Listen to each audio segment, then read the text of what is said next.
been so long now since I've been bleeding. I know I'm not right anymore, but I'm tired of this night. I'm tired of always missing pieces. Rip it off, won't you show me how you hurt so well? 'Cause I need you to be well.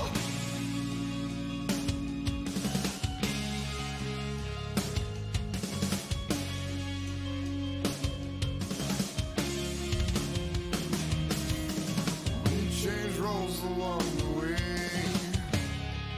What's correct, I expect, I don't know. It happened for so long now. I know I'm not right anymore, but I need you to know.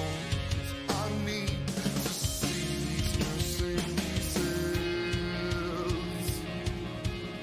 Oh, rip it out if you want it back. Tell me now if you feel so bad for real. Oh, rip it out, won't you show me how you hurt so well? 'Cause I need you to be well. Rip it out, won't you show me how you hurt so well? 'Cause I need you to be well.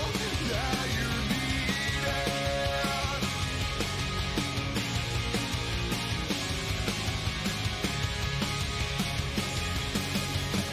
We don't find the reason you wanna be all you were back then. If only we knew. Rip it out if you want it back. Tell me now if you feel something real. Rip it out, won't you show me how you hurt so well?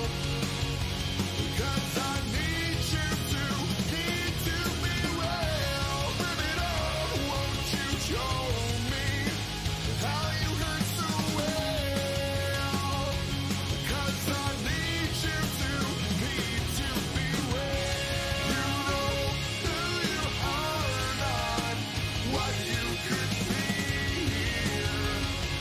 'Cause I need you to be well. We know who we are, not what we could be. 'Cause I need you to be well.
Alrighty, ladies and gentlemen, welcome to the Araya SimSpeedShop Cup Series. We're live from Watkins Glen, New York. This is race number 11 of the SimSpeedShop Cup Series. This is the Empire State Clash at the Glen.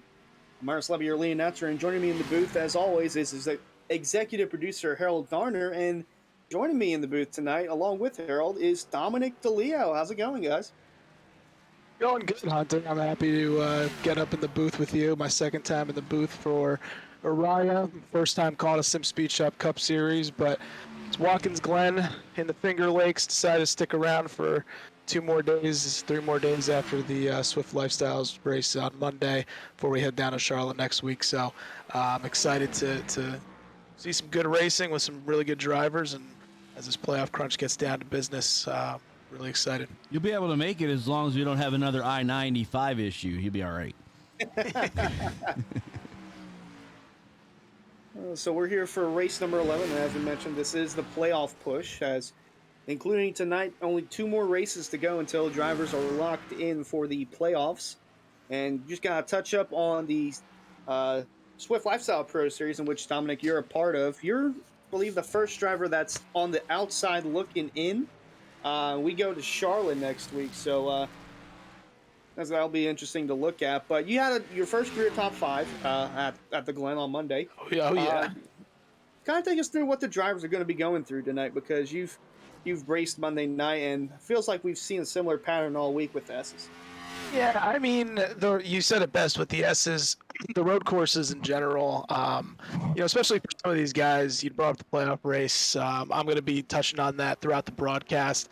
The battle really is between 11, 12, and 13. You got Tyler Hallman as the 11th guy in the playoffs right now. He's 4 points ahead of Delonta Ballard and Christian DeBoer, who are both tied for the last spot. So if you're those guys, which I think I was looking on Monday, you're looking at these guys putting down, like David Weishart right now, putting down a 1:11.3, Cameron Hearn a 1:11.4, Eric Weiland 1:11.6. You're like, my God, like, how are they doing that? Let me just run my race. Hope not to take things too aggressively, especially through those S's, where I think is the biggest danger point, because you gain a lot of speed through those S's, but that's really the biggest trouble spot, because it gets very loose, especially as you're coming up in the middle of the S's in that turn. But for the guys that are fighting for the playoffs, like I said, Hallman, Ballard, DeBoer, even guys like Jacob Bell, Blair Patterson, who haven't really clinched yet. Even Scott Mcclendon, who could get a win tonight technically and get in, but he's a little bit farther out at -38. You're just looking to run your race, run clean, and try not to get into any trouble. So that's what I'm looking for tonight. Let the guys up front race themselves, let them wreck, and that's really how I ended up getting the top 5 finish. I was running 8th, 9th the whole race, and then all of a sudden, guys, when the caution came out again, 25-lap caution is getting thrown. I'm sure you'll touch on that, but guys just get a little bit too aggressive. Let them race themselves, and let them throw each other out of the race, and you can pick up the pieces. Yeah, it really kind of races more like an endurance race with the road courses, because we do have that competition caution, or halfway caution, really. So no yellow for incident, and if you're a part of that, or if you're a part of a spin or a crash, and you're kind of screwed, you're kind of in a pickle. And we saw that Tuesday night in the Northern Capital Truck Series. It was a really, really fun race and a fun restart after the competition yellow, which same 2 drivers were neck and neck Monday night in the Swift Lifestyle Pro Series. It was Travis Beckner and James Shainwolf, and they took it again the next night. And they had the trouble spot on the S's with an absolutely amazing save by Travis Beckner. Some of which are calling it Save of the Year. And, we're only a couple weeks into the new year, but it was an amazing save from Travis Beckner. But yeah, that happened in the S's, and there was a wreck right after that, about 5 seconds after that happened. So hopefully we don't see that tonight. Hopefully we see some good, clean racing. And as you mentioned, Scott Mcclendon could get a win, and he had a impressive run at the Daytona road course in which he was caught by Nate Trito and then somehow got back around Nate Trito on older tires, and it seemed like he was going to hold on, but fuel just got him at the very end. But I look for Scott Mcclendon to be a problem tonight for the rest of the field. McClendon. I was going to say, sorry. I was going to squeeze it here real quick. Dom, as you were saying, the iRacers will say that the ovals, you race the drivers, and the road courses, you race the track, is pretty much what I've been told. Rule of thumb, race the track for road courses, and then take the positions as you get there, but you're really not around cars much once it starts to spread out. Yeah, I mean, things get very single file. It is so tough to pass here. I mean, I thought I was like, half a second faster than I think Paul Irwin, the guy in front of me in the first half of the race, and I just could not get by him. So if you don't want to give up position, you really, really are at an advantage in holding guys back. So, that's in terms of the guys that are up here in the top 5 now, 5 guys running under 112, Weishart, Hearn, Weiland, Grant, Ware. How that shuffles out after the restart is very, very important because you can see a guy like David Weishart, assuming he gets the pole, which is not a guarantee, if he gets out in front and he's got, let's say, Hendricks in second, and he's not as fast as Hearn and Wineland, and, Hearn's trying to get there, and he's caught up, and he can lose a second or two, which is huge at a track like Watkins Glen, even though we're seeing lap times of 1:11, but these guys are very, very good drivers, and they're gonna be putting up consistently fast lap times. So if you get stuck behind someone trying to chase the leader, you're really, really putting yourself in a bad position. So the restarts are very key, and that's where I would look to see maybe a little bit of the fireworks because it's kind of that catch-22, right? Because you want to get the position, but you also know it's an endurance race, like Harold was talking about, like Hunter's talking about, and you want to take your time. But at the same token, that position is very key here. We saw that last night, I think, as we were talking about the second and third driver were racing each other as the winner of our race last night just basically drove away, and there was about a 3-second gap that Scioli had to make up, but it just wasn't enough time. Yeah, I mean, it's not like your oval course where you can draft together and try and make up time in a pack. Like, whoever's the fastest guy, just let him go chase him, basically. That was my mantra here. I knew based on the practice times, you know who's fast and who's not fast. I was trying to be, and it worked out for me, but a driver who was kind of mid-tier, putting up mid-tier lap times, if there's a guy faster than you who maybe had a bad qualifying run, just let him go because, you're going to be doing both of yourselves a disservice by trying to fight for position with a guy that over a 25-lap run, which may not even be a 25-lap run, maybe a 20 to 23-lap run, which I want to touch on before the race, Hunter, in a second. But I think it's doing a service for both of you if you just let them go. Just take your time, put up your lap times, race the track like Harold's talking about. Yeah, absolutely. And we saw that the last few nights here with Swift Lifestyle Pro Series on Monday, Northern Capital Trucks on Tuesday, and then last night being the Launchbox Series, in which we're still on the streak of first-time winners, where we have to go all the way back to Talladega when we came off our break, the first race of the new year. Caleb Steimer won in an amazing finish.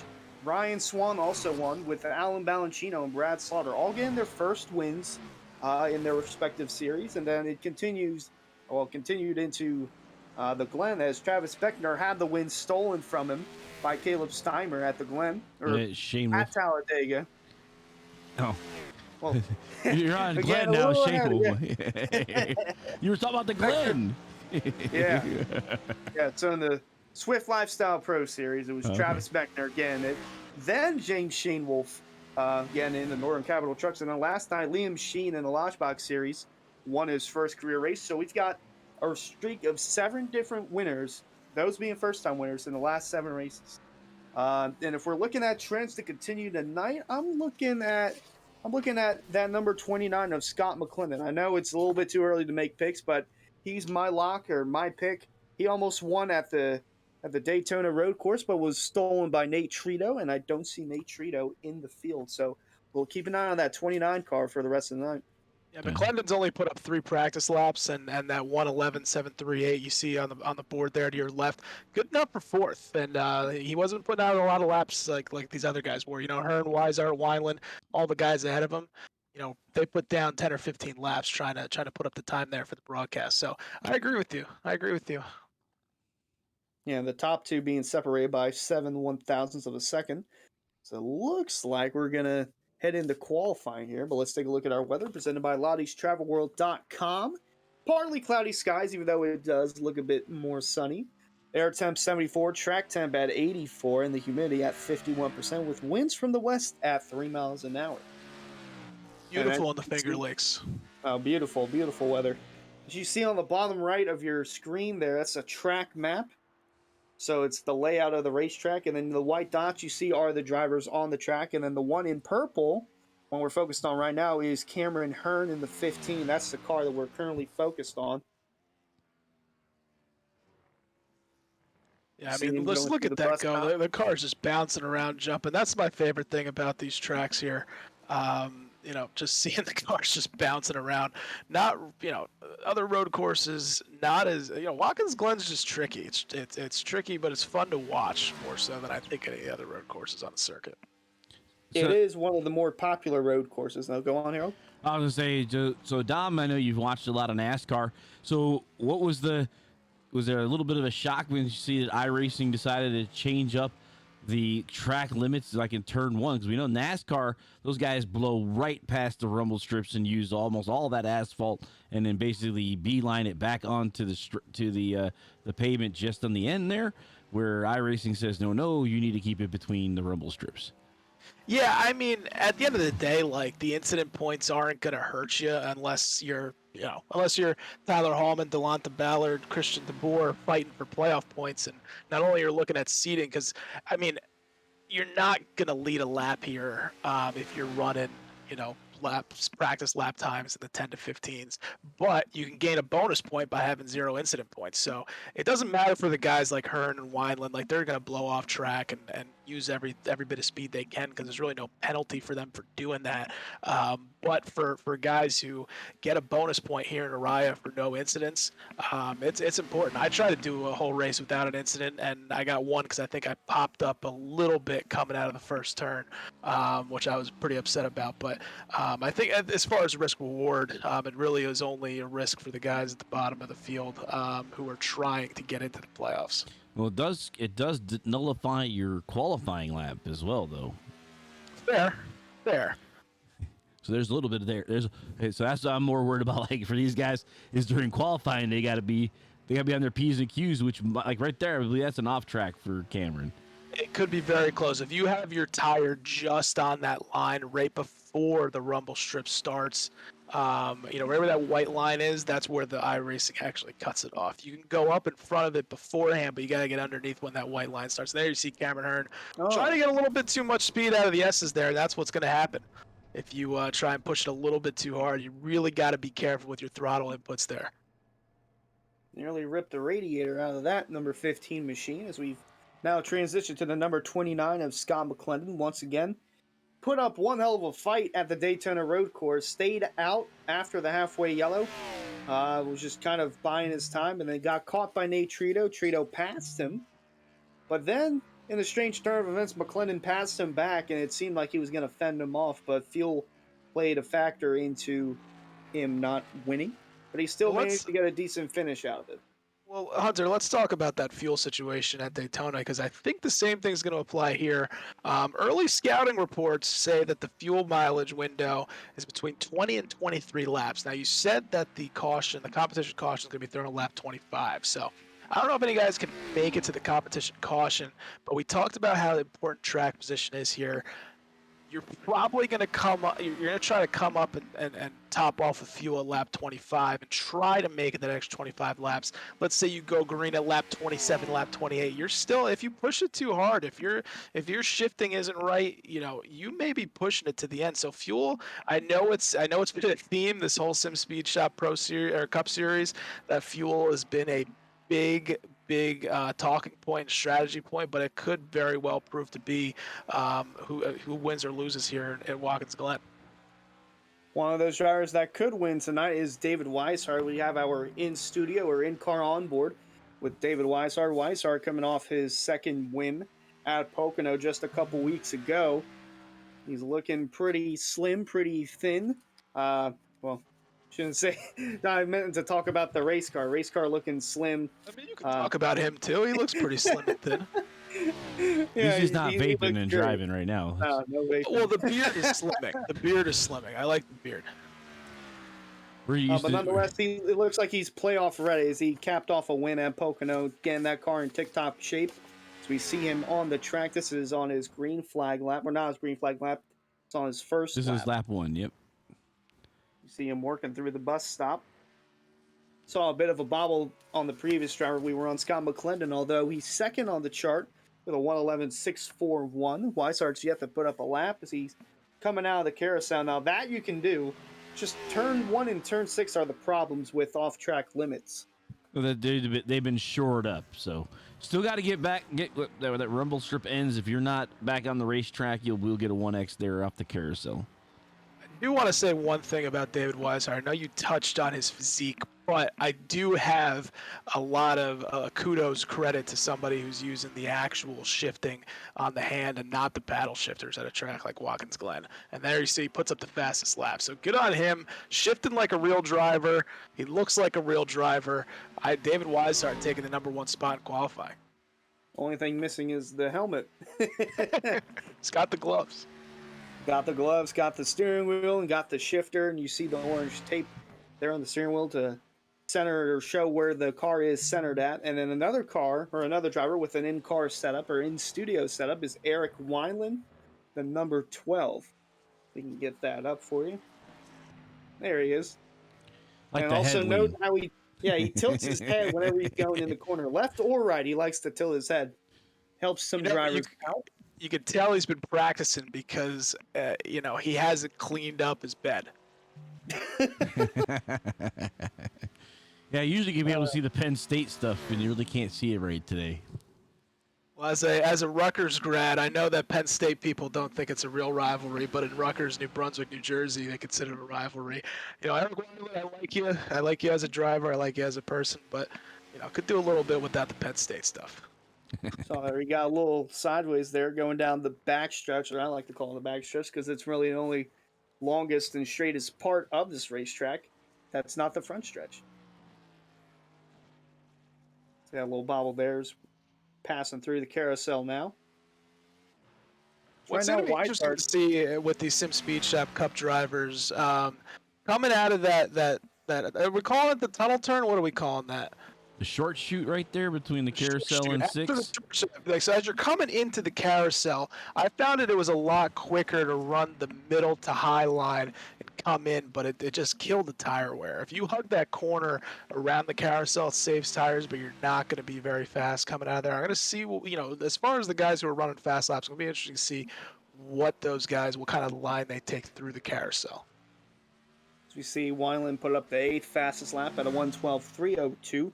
Still faster than our very own Jacob Bell, who likes to, well, I wouldn't say brag, but he's confident about, I'm going to win one of these tonight in our Twitch chat. He's calling his shot. He is calling this shot, but he ain't no Babe Ruth. Well, my captain, Jacob Bell, if he's looking at the playoff points, just has to stay above Tyler Hallman, Delonta Ballard, and Christian DeBoer. So, if you're a Jacob Bell fan, you just got to really care about those 3 drivers. Now, a lot of positions to be made up. Only looks like 16 drivers in our field right now. But, that's more than 11. So, theoretically, Jacob Bell could fall out of the playoffs if he had a bad race and somebody else had a good race. Yeah, and looking at the last 7 winners, either the last names of the drivers either started with a B or an S. So if you're superstitious like Jake is, look out for Jacob Bell, maybe Delonte Ballard, or even Bryce Senesac. If you're looking for drivers with the last name of B or S. And there's EW going to the 2nd position on the chart, a 1:11.436, a much cleaner, much smoother lap than his first one. Didn't look too happy with it, but I'm sure he's happy to be starting on the front row. Again, that restart's going to be very critical for Weiland, especially because he doesn't have the lane on the inside turn. I'll be looking at Cameron Hearn right now, sitting in 3rd. I only think 2 other guys have times to put up a lap. I don't think they're going to do it.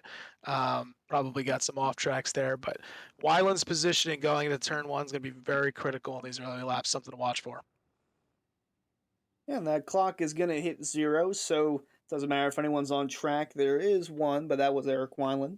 So qualifying is wrapping up here at the Glen, and we'll get you your starting lineup here in just a moment. You see them grinning up, and here is your starting lineup for tonight's Empire State Clash at the Glen. On the front row and on the pole, David Weishart to the inside, and to his outside will be Eric Weiland in the 12th. Row 2, we got Cameron Hearn rolling off third. Number 15 has his playoff spot locked up. Scott Mcclendon, number 29, needs a good run here. Probably the most pressure on anybody inside this top 5. He starts fourth. In row number 3, you got Davey Hendricks starting in 5th, but he leads in the regular points standings, which is crazy enough, but good on him. And then alongside him is the number 5 of Garrett Grant in the 6th spot. Row 4, we got the 09 car of Bryce Senesac and the 26 of A.J. Roderick to his outside in the 26. Row 5 will find the 23 of Garrett Heath, and alongside him, the 18 of Danny Ware.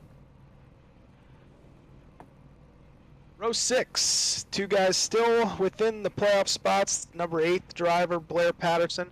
He's rolling off 11th, and then our very own Jacob Bell, my captain, commissioner, number 77, rolling off in P12. In row number 7, we'll find the 21 of Delonte Ballard, and alongside him, the 56 of Christian DeBoer. Very fitting for those guys to go off together. Tied in points right now, both separated by nothing. I don't even know what the tiebreaker is for points, but they're 12th and 13th in the points, so that's a battle to watch out for. Row 8, taking it to the end, Ed Robertson, number 64, and Tyler Hallman, number 52. Now we'll round out your 16-car field for tonight's Empire State Clash at the Glen. It's going to be a 50-lap race with a competition caution or halfway yellow at lap number 25, and that's the completion of lap 25 for lead lap cars. So I don't know if we touched on points yet, well, the point standings. I don't know if, Harold, you can bring that up for us just to look at where the drivers are at. Don't have a clip for tonight. We didn't get a playoff picture for this spin. We didn't get a graphic for tonight. So I don't have it. I got you guys. I'll be the points guy. So we'll have to talk about it. You know, we don't have a graphic. Yeah, it's Robertson, Bell, Hallman, and Ballard, DeBoer. Really the DeBoer Ballard at 13th, 14th, starting off second to last row. That's the one to look out for. That's 12 and 13. We'll be taking a look at that throughout the race. And we'll have to keep an eye on that as the race goes on, because anything can happen. Like you said, Dom, and you wound up getting the top 5. That really helped you out in your points battle that you're trying to make. You're the first driver on the outside looking in. Hoping for a good run at Charlotte. It's going to be obviously different than the left and rights that we're going to be making here once more. But I'm really looking forward to Charlotte. I feel like that could be a race where we see the contenders and the pretenders fall and go at The cream rises to the top. Yeah, I'm hoping for like kind of a Las Vegas type thing. I think that's kind of the most comparative course, even though it's a little bit tighter. But you know, I'm hoping just for guys that think I hope everyone thinks they're fast and we see a lot of wrecks. That's basically what I need. I don't like to wish harm on anybody, but I need some cautions, and I need some guys that are in front of me to get wrapped up in some cautions, and I won't shy away from saying that. Dom, there was a young man that I used to race with that raced the number 8 in the 88 in the real world, and he told me one time, you know, the beautiful thing about racing a simulator is you can always hit the reset button. Yeah, I mean, that's we were talking about that post race at Talladega. It's like, why is it that in real life there isn't a crash on every single last lap? Well, it's like because there's no, you know, you're not getting bounced around in your simulator. It's not like you're getting hurt. So guys are taking a little bit more chances in the simulator than they are in real life. But you also don't have an owner that'll yell at you for the tore race car that you just gave him. I mean, these cars are not cheap. We're a couple of turns away from the green flag flying, guys. Any predictions that you have? I did go on the limb, or go early and say Scott Mcclendon was my pick. I don't know if you guys have any thoughts on that. I'll go first. I'm 0 for 1 picking drivers right now, so I'm going to go with number 3, Dave Weishart. Races like a real driver, driving with a stick shift. He's starting on the pole. He gets it done. And I will pick Eric Weiland in number 12 to see what he does. Both those guys are on the front row, and David Weishart leads us to the green flag here at the Glen. A little different, though, because the first night, one of the nights, we didn't pick anybody till like 5th or 6th. So I want to say the ARCA race, we picked people like 5th and back or something. It was interesting. Yeah, you guys gotta for the main broadcasters. You guys gotta have some sort of like Fox NFL Sunday. Have a little point system. You could be Michael Strahan if you want. I don't care. But you could pick some guys and just get a little point system. Make it a little fun. Well, to develop some We've graphics seen- for that, maybe for the playoff pictures when we start getting into that area. Ooh, saw Jacob Bell there looking squirrely there, and David Weishart having a little issue here as we go through the bus stop. Yeah, I'm looking at Eric Weiland, who got that position, gets the second spot, doesn't give it up to Cameron Hearn. He should be sitting pretty right now. Just having Weishart in front of him, he can just do what he can and not have to worry about the guys in front of him. Don't have to worry about passing anybody except for that number 3 of Weishart in the first position. Yeah, we saw Weishart jump out to an early lead through the first couple of turns and then through the S's, but after that bobble in the bus stop, Eric Weiland caught up quite a bit of ground. What's interesting is Cameron Hearn this week. He's been fast. He's been up front, and every night seems to have one error. And yesterday we thought maybe a hardware issue because he went straight and turn number 1 never even turned. Will be something we'll have to keep an eye on, as we had something similar happen the previous week, but not in steering, but in pedals with James Shanewolf. And I think, Dominic, you were a part of a wreck that unfortunately took you out of contention along with Shanewolf with his pedal issues. Actually but didn't get too hurt in that wreck. Was able to come back and put myself in position for a top 5. Got wrecked at the end there. But yeah, Shane Wolf's whole car turned off in front of me going into turn 3 at Talladega at 185 miles an hour. Wasn't the best. Yeah, well, fortunately, he's got his pedal issues fixed, and we hope that Cameron Hearn has whatever issues he's going through, hoping that's fixed. Now we have 3 drivers who are within a second of David Weishart. As the laps start to tick off here, going to be interesting to see how much they try and spread out here, or just by way of how fast Weishart is. Usually by lap 4 or 5, only one guy's within a second. We'll see what happens here as we start to tick away these laps. So we see Weishart go to the top of the chart there for the fastest lap during the race. Gotta feel good, huh? Running off pole, running the fastest lap. Everything's setting up for Mr. Weishart. Still got 2 cars that are close behind him, though, and Eric Weiland, Cameron Hearn, and Scott Mcclendon lurking not too far back, but not putting too much of an issue for the front 3.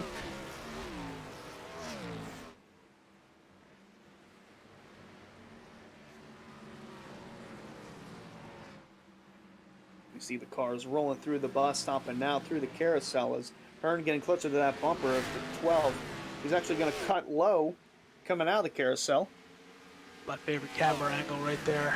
Very cool. Great job, Harold, on the 1s and 2s. Every once in a while we catch one. Not much money it costs to have this many people out there with cameras. Oh, look at this one right here, right up at the edge. That's some high-tech equipment there. Well, you don't want to know how much danger pay we pay that guy to stand there. So SimSpeedShop Cup, their sponsorships, they must be cutting the checks pretty fat. I told him I'm not standing there. David Weishart, another fastest lap. He's starting to really put down the lap times here. He's not getting away. They're a tenth slower than him right now, but manageable. Yeah, I mean, it's tough because you don't want this to be. Sometimes you don't want this to be true, but it's just the nature of the beast with road courses. About 4 or 5 laps in, you could tell how much or what kind of race this is going to be, and it looks like a 3-car race here early on. Mcclendon's already fallen back to 2 seconds. Maybe the caution, maybe the fuel mileage gets into the strategy a little bit, but these 3 guys right here, Weishart, Weiland, Hearn, they are fast. The funny thing about that is, Hunter, is we've seen this before. The fuel wizard is in the 2nd spot. Yeah, Eric Weiland, a master of saving fuel. Saving enough fuel to make it to the end at Auto Club and to win in a spinning and schwinning kind of deal there at Auto Club with our very own Jacob Bell doing the spinning. But, yeah, we saw the front 3. I believe they're still, the previous lap, the front three were the only ones to run lap times of 1:11s. Then you had to go to Scott Mcclendon, although that has now changed with Cameron Hearn running in the 1:12 and Scott Mcclendon in the 1:11. I'm looking throughout the field. Not a lot of battles going on. Blair Patterson, Ed Robertson looks like the closest battle right now, back in the 12th and 13th. Ed Robertson still is, and he's actually going to get up here in the bust up there. Almost gets into it. He gets underneath Patterson in 91. He looks like he's going to take away that position. I'd like to give a shout out to Ed Robertson, the only other driver in Araya who is from the Garden State of New Jersey. The other one being myself. So, pulling for you, Ed. Make Jersey proud. And I got to give a shout out to Eric Weiland, not just because he's on pit road, but he's another driver that's from the state of Pennsylvania. As he spun on pit road. So something went missed for him, there. I'm sure, because he has got reset. Let's try to check him out on a replay we'll here. try to get you a replay here. This was the previous lap, so we'll try and get it caught up. Yeah, that was not a scheduled pit stop you're going to see here. He's going to come off for the final turn here, and he's just going to get very, very loose. I actually thought you were talking about him being the pit wizard. He was going to come in for, maybe a try. Oh, that's why he reset. His car got stuck in the wall. Yep. Yeah, that's hate to see that for Eric Weiland. I know that you were shouting him out right there. I don't know if you want to call it an announcer's curse or anything, but I thought maybe he'd be coming down to maybe get ahead of this fuel game pit with, make sure he can make it to the competition caution. As we said, that fuel window is going to be probably 22, 23 laps, but it's a tough break for Eric right there. He's being towed. I wonder how much damage he may have. And he's now 2 laps down here, I believe. Yeah, not enough lucky dogs to get that one back. Yep. Because if he would have stayed on the 1 lap down, he would have been able to get around possibly, but yeah. So that's pretty much be the end of Eric Weiland's night, at least for his competition night. But he is locked into the playoffs as a driver has won twice in the Cup Series. Yeah, Eric Weiland did win 2 races. You got to go back to Auto Club, that being the fuel mileage win, and then Las Vegas, in which he dominated that one. So very early on in the season, he got 2 wins. He's locked himself in, but looking to be on the right side of the cutoff here as we head into the playoffs. Want to get in a rhythm of finishing inside the top 5. So you see, he's only 1 lap down on our pylon. Okay. He's back out on the racetrack, so if he is 1 lap down, he can stay ahead of the 3 here. He will be the wave around car if no one else gets passed up by Dave Weishart. Yeah, I mean, that's the thing that's going to, what you're going to look at is if David Weishart in the next 23 laps can catch up to Christian DeBoer. He's the last car in the lead lap, 23 seconds behind him. Because, I mean, I think in all series, guys who are running fast, the Travis Beckner's on Monday, James Shane Wolf on Tuesday, they were able to lap cars in that first green flag run just because they were that much faster than whoever was on the last position of the lead lap. It was about 18 laps, I think, would be about the time they catch up to Christian based on the difference in times here. So yeah, if you're the 12 and Eric Weiland, if you're an Eric Weiland fan, you're just hoping that Christian DeBoer, Jacob Bell, who are sitting 15th, 14th respectively, they could pick it up, and Weiland could potentially get that lucky dog and put himself back in contention on the lead lap. And you mentioned it in the pre-race where you were just sitting there in the 9th or 8th spot, just running your line, and then cars in front of you started having problems, and then that's how you ended up getting the top 5. We saw that with Eric Weiland when he said it would be about a 3-car race, including him, Cameron Hearn, and David Weishart, but then Weiland has his issue, and that puts Scott Mcclendon up to 3rd, puts the 5 in the 4th, and Davey Hendricks in the top 5 also. So kind of open things up a little bit. We'll look at the times, but there's a lot of damage, front-end damage on that Mustang. Yeah, his goal is just to stay 1 lap down and hope no one else gets a lap down. But you bring up a good point, Hunter. That wreck by Weiland really opens the door for Scott Mcclendon. Hopefully he stays within I would say if you're Mcclendon, you're hoping to be 7-8 seconds behind Weishart as pit stops start happening. Then maybe you can get a little funky, play a little fuel mileage game, but you got to keep it a little bit close. Right now, Mcclendon's actually catching up to Cameron Hearn. See if he can make the move, catch him for second, which would be a big bump for this Scott Mcclendon, who needs, like we said earlier, he needs a win if he wants to get into the playoffs. He's 38 points back now. Not enough with the amount of drivers in these fields, unless somebody actually just misses a race and doesn't put any points up. But he probably needs a win either here or at Charlotte next week to get to the playoffs. Yeah, the previous lap McClendon ran was 4/10 quicker than Cameron Hearn, so he is catching him in quite a hurry.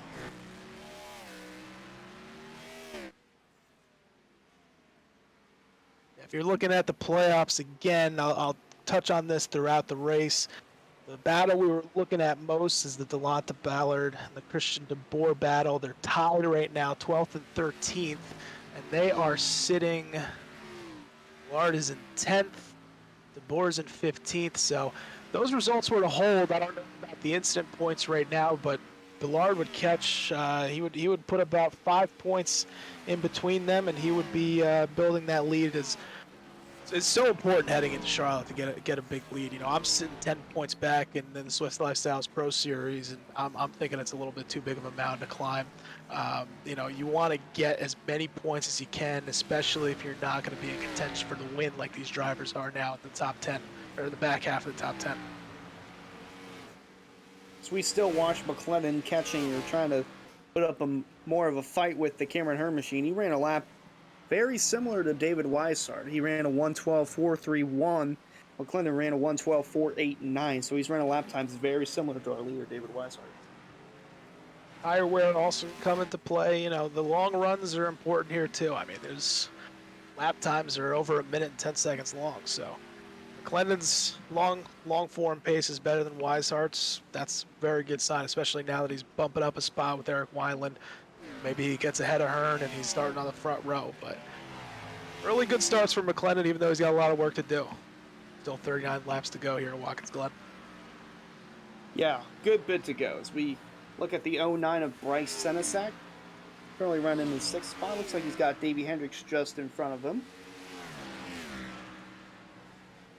And right behind him, the battle for 7th between Garrett Heath and Danny Ware.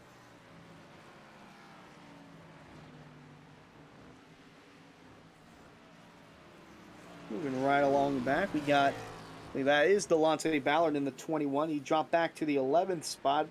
Looks like Ed Robertson took that away, and then just in front of those two, going to be the number 26 of A.J. Roderick. Ed Robertson's starting 15th. Like, if you remember, didn't put up a qualifying time. He's definitely moved the most throughout the field. He's our hard charger from the back of the field now. You know, we'll take a look at his lap times, but we'll see if you know, if he can catch a couple more laps and maybe get in a better position starting the second half of this race after the competition caution. Wouldn't surprise me if Ed Robertson's battling for a top 5 at the end of this race. Yeah, Ed Robertson looking good for the moment. He's getting closer to the bumper of Roderick. And then, as we mentioned, not too far behind is Delonta Ballard, looking to bite off whatever he can chew here.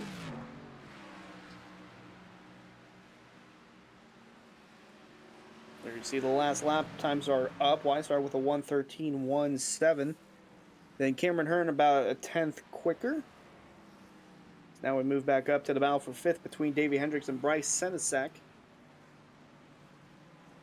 Yeah, I got so frustrated in my race on Monday, knowing if a guy in front of me, I was running quicker. If I was running quicker and I had to slow up, there really is not a good place to pass. I don't know, you know, if you've seen throughout this week what the most popular passing spot on this track is, because I really couldn't figure it out. I think I only made one pass. I reckon in front of me. But I don't know what your thoughts on where the best place to pass on this track is. It's either probably going into turn 1 or going into the carousel for me.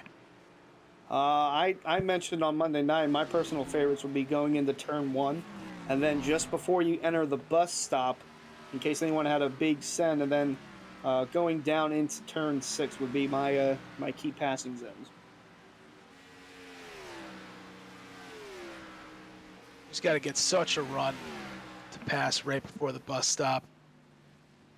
Usually, the guys are always sliding around trying to get as much out of the car. It's a pretty dangerous spot to make a pass, but I could see it. And that would be one of those that if I've got a great run and I get underneath you, the driver on the outside is going to probably back off, and that you might Hopefully. you might just get it because of that. Don't think it's a good place to actually try to force the issue. It's a good way to get pushed to get an Armco barrier is what I think. I mean, it could be, but as Dominic mentioned, there's not too many places you can pass here without a driver wrecking in front of you. And if a driver is in that instinct where, okay, this is the only shot I have to pass, if I back off, will I ever get this opportunity again? They could make that move, but it is a dangerous move to make. Robertson moving into the top 10. He took over the 9th position now. He leads that pack of Ballard, Roderick, Hallman. Actually, Robertson, Ballard, Roderick, little 3-car pack there. And he wears the next guy to catch in the 18. You see right there running right up against Cameron Heath. Garrett Heath. Garrett Heath. Similar cars. They're both lit Infinite. Yeah, both Infinite races. You see, here it is, right into the carousel. Oh, he shut the door on him. That's Garrett Heath shutting the door on Danny Ware. Oh, but Heath got a little loose there coming out of the carousel. Ware still all over the bumper for the 7th spot. Yeah, you really just got to make a decision to send it. We'll see if he tries and holds back, maybe gets a run coming out of the final turn. Whoa! Slider. There. Yeah, Garrett Heath is sliding into 23. Danny Ware sliding a little bit there, coming off turn 7. Yeah, I think my way of passing is basically to get on that bumper, kind of get that guy to make a mistake, and then just capitalize when you can. And I think it was Danny's been doing. It's just kind of giving Heath like, "Hey, I'm here," and making Garrett Heath have to hit all the right corners, and then Danny will just take advantage when he gets the opportunity. As we're watching this battle, I would say it's looking like he's got a better run through the S's here. Danny Ware does. Yeah, I was going to touch on after watching this battle. Update on Scott Mcclendon. He's now over 3 seconds behind Cameron Hearn. So that pipe dream of catching Hearn, maybe starting on the front row, not looking too great here. As we got around 10 laps to go until that competition caution. Maybe he's just taking it easy, feeling out what the car can do. Really at this point, just coming in third or pitting out third is, good a scenario as ever, and maybe that's what he's doing. But as you see, David Weishart coming down pit road. There's a strategy move. And the 5 of Garrett Grant also coming down pit road, teammates. Samson Motorsport teammates, also Northern Capital partners. So that's good. They're going to put 15 and 30 and then the finish. Well, it really depends. Caution to pit on, but it is an interesting move. It really depends on what lap you go green after the competition caution. Because if you go green on lap 27, you might not be able to make it on fuel. If you go on lap 28, probably going to make it on fuel. It's really, I don't know whether they're thinking that we pit earlier, like Harold said, split it up as they want to, but I still think they're going to come down on that competition caution. It's just a matter of maybe, hey, everyone's going to have to come down the competition caution. Let's split it up. Don't get too much wear on the tires. Maybe we can run 2 quick runs on the tires instead of 1 long run, and get some more distance between us and the field who takes a chance or waits to pit. Rather. Now here comes the 15 with Cameron Hearn onto pit road. A little squirrely there. That's going to give the lead to Scott Mcclendon. Looked like a really slow pit stop. Well, actually not even. It was 14 seconds for Weishart, Grant, and Tyler Hallman. All the Samson guys came down pit road. Bryce Senesac now into pit road with Cameron Hearn. Garrett Heath, Danny Ware as well. Yeah, a good bit of the guys are now coming down pit road, but I didn't expect to see guys pit this early. It might just be a tire wear decision. Like I said, if everyone's pitting at the competition caution, splitting up this green flag run to where you're not dropping a lot of seconds with tire wear might be what they're thinking. But also the next thing to watch, be interesting to watch out for is points for leading a lap, because I know the 21 of Delonte Ballard would love to lead a lap, get that extra bonus point, as he's sitting now tied for the final playoff spot. Yeah, he actually just moved up in the third, passing the head of Robertson machine. And that bonus point would help Scott Mcclendon a lot. He needs everything he can get, but it seems like for him, it's just he's him needing a win to get in. Yeah, I mean, he now brings it to 37 points behind the 12th spot there. It's just too much points. He's got to be playing for a win. I would look at Scott Mcclendon and see what he does as strategy. He's got to be thinking, I got to do something different to shake things up. Hopefully something pays off. But without any cautions flying, it's going to be tough to play those to a win. It's really going to be a fuel mileage thing, I think, for Mcclendon. I can see Mcclendon going past lap 20, maybe towards the lap 23-ish. Because that seemed like it would benefit him the most, because then he would come out with the better tires, unless I don't know, unless say Weishart or Hearn or Grant all come back down pit road again, then that could bite him in the dust. But I have no clue. I didn't expect drivers to pit this early. Well, I didn't expect the leader to pit Monday night, but that happened, and I didn't expect the leader to pit again tonight or to be the first one to come down pit road, but that is the case again.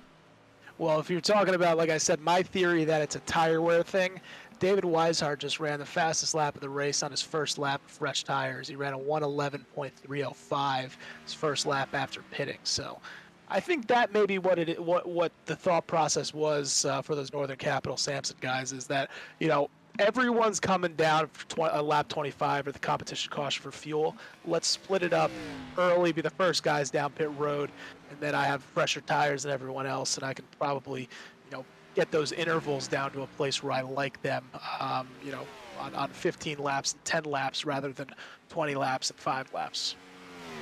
And Weishart just ran the fastest lap again on 1:11.257, clearly with the better, fresher tires, but I'm looking through and I'm looking down at Eric Weiland. He's yet to come back down pit road. He still needs to be one lap down. And at a track like Watkins Glen, it's big enough where you can come down pit road and come back on the lead lap. And with Weishart, he came out in the 11th spot after he came down pit road the first time. And then Eric Weiland's pit stop was the length of about a lap here at the Glen, so that's why he was only one lap down, where, say, we're at Bristol or Charlotte, you'd be 2, 3, maybe 5 laps down in the case of Bristol. But looking like Eric Weiland might get a lap back here. Well, Weiland's going to have to come down pit road. He did pit, so he did have to come down pit road. So maybe he's thinking, I can get back, like you said, because I can go the whole way to the competition caution. But if we're looking at what he's battling before, Weishart's going to come out the leader after this cycle. So you're looking at where DeBoer is, who was the last car in the lead lap. You're looking at around 48 seconds DeBoer is behind Weiland. So that's what you have to watch out for Weiland. You don't want to be the second car on the lead lap, or on a lap down. Well, So McClendon is only about 6 seconds or so behind the 56 right now. That's the car directly in front of him. Yeah, that is the one issue that I am seeing now, is that Christian Borden's last lap was a 1:16, and then Scott Mcclendon was a 1:14, and McClendon's yet to pit, so that is a little bit concerning for Eric Weiland. If the fuel mileage calculations are correct, McClendon, Hendricks, Ballard, and Roderick are all coming down pit road. Then it's really a matter of, and then this is from the perspective of Eric Weiland, if Christian DeBoer can stay a lap in front of, or doesn't fall a lap down to David Weishart, that would be his best case scenario. So that's what he's got to be watching. Really nothing much he can do about it, but we'll see what happens. DeBoer made the call only for fuel to stay on the lead lap. Very interesting. And right now he's still on the lead lap, so it looks like it's working for him. We're on lap 21 now. Yeah, so Delonte Ballard probably has no incentive to stay out right now because David Weishart just passed him. So he's not even going to be able to get that bonus point if Mcclendon and Hendricks were to come down pit road. So I would expect Ballard to maybe come down pit road next time by. Possibly looking at AJ Roderick to come down also. Those two have yet to pit, along with the front two of Scott Mcclendon leading this race, and Davey Hendricks in second there, where it looked like Hendricks was catching, but tire wear affecting him more at the moment than Mcclendon.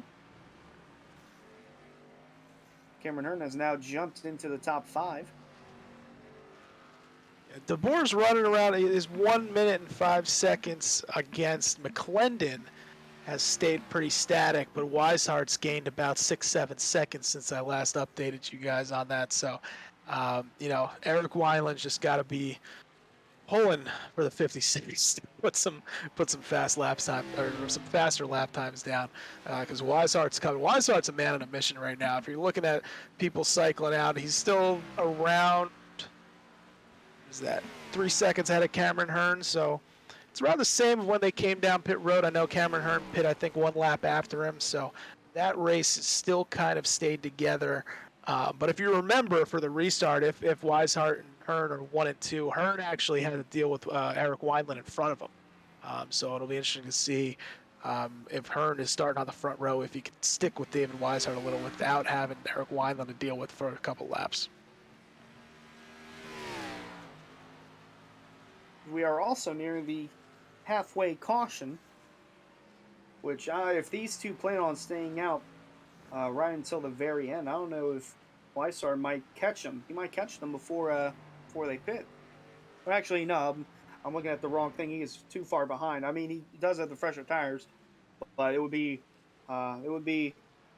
interesting to see if he catches. You got Clendon and Hendricks, the only 2 cars that Weishart has to catch. Weishart's now 10 seconds, within 10 seconds of Mcclendon. We heard that the fuel mileage window was 20 to 23 laps, so here's lap 23 for Scott Mcclendon. Yeah, and I got that from our very own Jacob Bell, and he was one of the ones that pitted early. He said that I wouldn't expect anyone to make it the whole first part of the race on fuel alone. So it's looking like these guys are going to have to pit before that caution. If Mcclendon can stretch it to 1 more lap and then come down pit lane with the competition caution, you might be in a good spot to maybe make it to the end. I would say we shouldn't count out Mcclendon because he did save a good bit of fuel at the Daytona road course to give himself a shot at winning. And after he got passed by Nate Cheetah on fresher tires, he passed him back, and the only thing that really held him back was fuel. So it looks like he's slowing down. He's going to come in this time. He was shaking the car. Couldn't go another lap, so Mcclendon brings it down pit road. We'll see if Hendricks does the same. Looks like he will. So now we'll give the lead back to David Weishart. So those two are down pit road. Now Weishart has about 2 laps. Catch Christian DeBoer for all you number 12 fans out there. I don't know if he's going to be able to do it unless DeBoer gets loose or does a half spin. So it looks like Weiland's going to get this lap back. And it's going to be, if he is able to repair that car to where it's running fast laps, we'll take a look at the lap times for Eric Weiland over the last couple of laps. He's still not running what he was running, but maybe that's on purpose. But he started off running 111s, and now hasn't run anything lower than a 115. I doubt he took for a lot of lap. He might have taken fuel, but I doubt he took tires. I would say I'm looking. Mcclendon's only got 6 seconds in his pit box, so it looks like it was just a splash and go. So Eric Weiland, I'm not sure if he took tires. I know he was towed to his box. That's why that long time is there. But I'm sure he was trying to get out of there as soon as he could to stay in competition. What was Ballard's pit time? Because he's now sitting in third. Ballard is yet to pit. Oh, okay. And AJ Roderick as well. Yeah, they are the only 2 who have yet to come down pit road, and we are on lap 25. And they're showing that they will be able to actually get to the end, but it's not going to be enough if Weishart is able to just drive around them after pitting. Now, I should point out that the yellow will come out at the completion of lap 25, and that's for every driver that's on the lead lap. So, it doesn't matter if Eric Weiland crosses it; the yellow will come out after Christian DeBoer crosses the line. Although he's yet to enter lap 25, whereas our leaders, David Weishart and Cameron Hearn, as they might want to go back there. Battle for the lead's now down to about a second between the two. Might see Cameron Hearn pass the 3 before this caution comes out. That would be the development. Christian DeBoer is coming into the front stretch right now, so that's going to be the timing where you need 1 lap for him, then the competition caution's going to fly. But oh, and there we go. Weishart back down pit road. The caution's actually come out now. Oh no, that is going to be wow. It's actually 1 lap early was sent by race control, and I'm sure that's not going to make Weishart very happy, because it should have been after he crossed, and then so he was doing what he needed to do to get in here, because he didn't expect the yellow to come out there, and it trapped him to put him down a closed pit. That's going to put him all the way to the end of the longest line. That is. I'm listening in on the driver radio chat, and David Weishart just told the race admin, "You just threw my race away." It'll be interesting to see what our admin Gary Wells does tonight. See, he's in the admin tower, but that is stunning development. Not only Weishart coming down pit road, but the caution coming out a lap early, and that trapped him in a closed pit entrance. And there you saw the 15 of Hearn sliding out, because it seemed like he was going to follow him into pit road. Don't believe he crossed the cone, though. We saw that, I believe, Monday night, where someone came down pit road and then decided not to because the lights were on and they already crossed the cone. And then they went back onto the racetrack, and it was a penalty for them. Can't remember which driver that was, but it seemed like the 15 avoided that. So we'll get a one-to-go replay here to look and see if that was Trevor Williams' #1 car on Monday night. Judging from this angle, it looks like he did not cross the line. He had a very late entry too. He was trying, and he saw the red. As you can see, the red on the lights. So you see, Cameron sees that Weishart entered, but they're already red at that point. It may be because we're under yellow, so I'm not being able to tell exactly what they changed. But Weishart was trying to make that there. We kind of got to see where the 56 is at this point. Yep, because he had already crossed the line, and the race controller was watching the 56, saw that he crossed the line to complete lap. That would have been for him to complete lap 24 and start lap 25. So it should have been the next lap coming through. Yeah, DeBoer was on the start of lap 25. He just completed lap 24. So obviously an error there with the caution being thrown. And now we see the drivers coming down pit road. Yeah, Cameron Hearn was actually doing the same thing that Weishart was going to do. Fuel up, stay out in front. They thought they can finish it all the way to the end. But obviously David Weishart catching the tough break there. He's the fastest car on the track, but it's just so hard to pass here.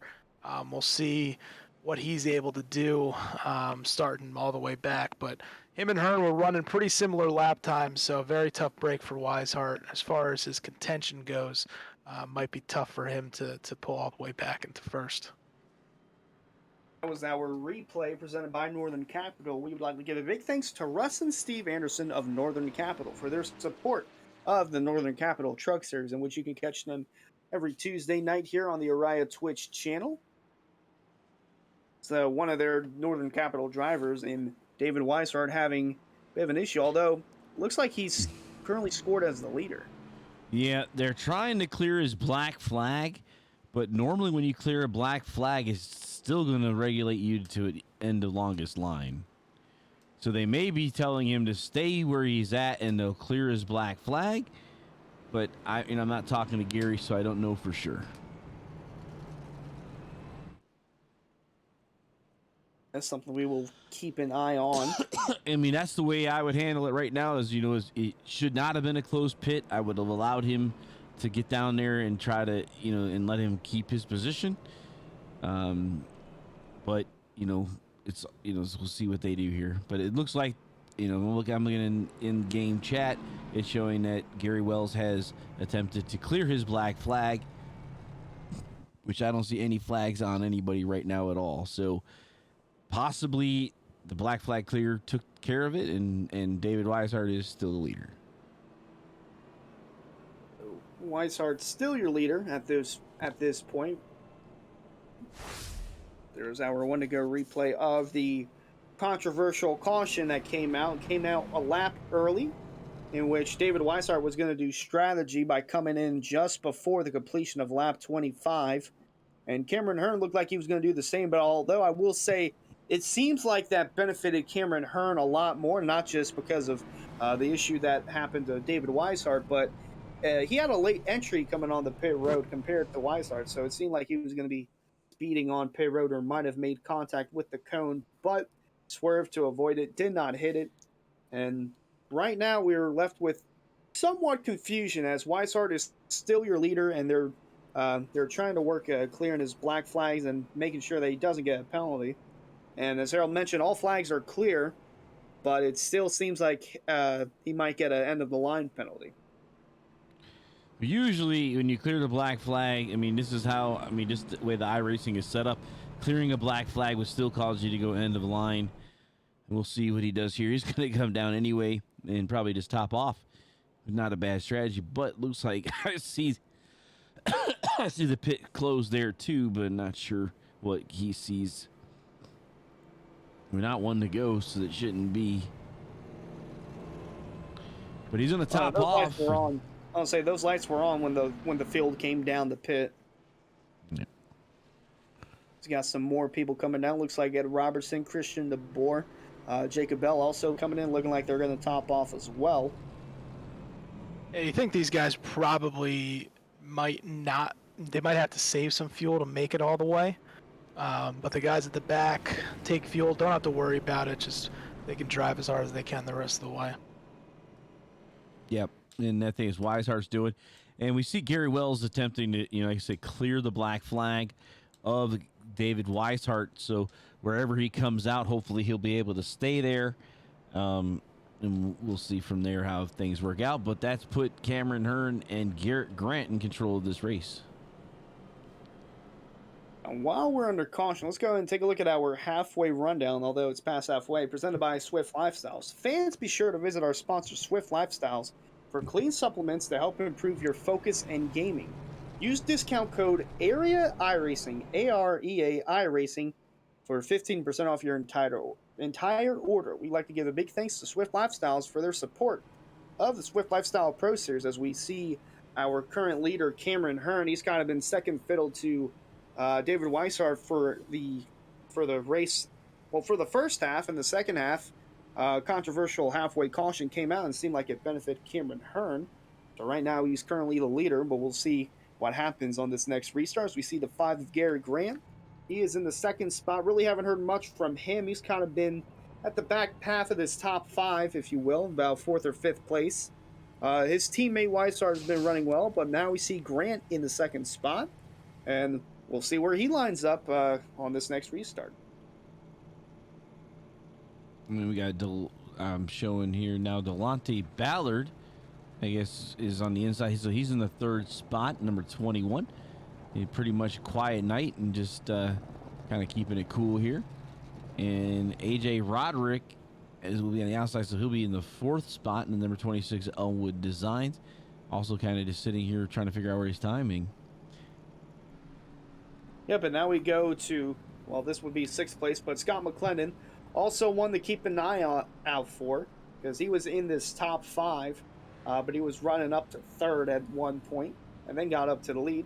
Then to the right of him, you see that's Bryce Senesac, so he'll be restarting 5th. He's kind of been just on the cusp of getting that top 5, but we'll be seeing more of him as we come to the restart. And then 7th, 8th, 9th, we got Danny Ware 7th, Davey Hendricks in 8th, Tyler Holman in ninth and Garrett Heath in 10th. Really good pickup for Tyler Holman. He didn't put down a lap in qualifying. As we see Cameron Hearn leading the field back under green here at the Glen. Showing David Weishart taking the green flag in the 12th spot with the drivers that topped off. Yeah, we saw they were all single file behind him. Some shuffling going on. Grant holding on to the second spot. Mcclendon right on his bumper as we see the field work their way through the S's. I think we got three main storylines here. Obviously, Cameron Hearn at the front, but Scott Mcclendon being able to potentially put himself into the playoffs. We got David Weishart making the comeback in 10th, and then the battle between Delonte Ballard and Christian DeBoer. Those are the three storylines I'm looking out for as far as playoff seeding is concerned. Yeah, Ballard looked a little loose there coming out of the exit of the S's. We see Mcclendon go wide, try to get a run on Grant for the second spot, but Ballard holding on to the sixth spot for the moment. We see Mcclendon look to the inside, backs off of Garrett Grant in the 5, but that is one of the passing zones I had in my boat going into turn 6. He's still close to the bumper of the 5, but that 15 of Cameron Hearn is pulling away. Yeah, if he wants to compete with Hearn here, he's got to make a pass because he's been faster than Grant all race. But like we said at the beginning of this race, very tough to pass here. Here comes Ballard in the back on the dive bomb underneath the 18 of Danny Ware. It looks like he'll take over the 5th spot. Ware went wide, and Ballard holds the 5th spot for the moment. An aggressive send there from Delonte Ballard, but when you're in a points crunch like he is with Christian DeBoer, you got to take whatever spot you can get. So they're actually side by side behind him with Davey Hendricks and Bryce Senesac. Looks like Hendricks will take over the 7th spot. So we see the field work their way through the bus stop once again. So looks like we have a 3-car battle now between Garrett Grant, Scott Mcclendon, and AJ Roderick. 2nd, 3rd, and 4th on the track, and then we move back here. The battle for 5th still heating up. Ware trying to get past the 21 again. And looks like Ballard will shut the door for the moment. Mcclendon looking to the inside, going into turn 6. He'll get the spot from Garrett Grant, so put the 29 up to 2nd. And the only thing separating him from the playoffs is that 15 of Cameron Hearn. Yeah, this is where it's going to be very, very interesting. See if Mcclendon can gain. He's got 1.1 seconds in between him and the leader, Cameron Hearn. Going to be watching that interval here in lap 31. So now we see AJ Roderick all over the bumper of Garrett Grant for the 3rd spot. Oh, and wide again goes 18 of Danny Ware. Still trying to get past the 21 of Delonte Ballard. Got really wide there coming out of turn 1. So we see AJ Roderick looking at the 5 go on.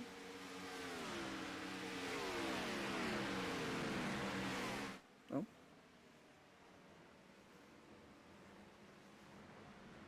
Now we move back to the battle for 5th between Delonte Ballard, Danny Ware. Looking to the inside, going in the carousel.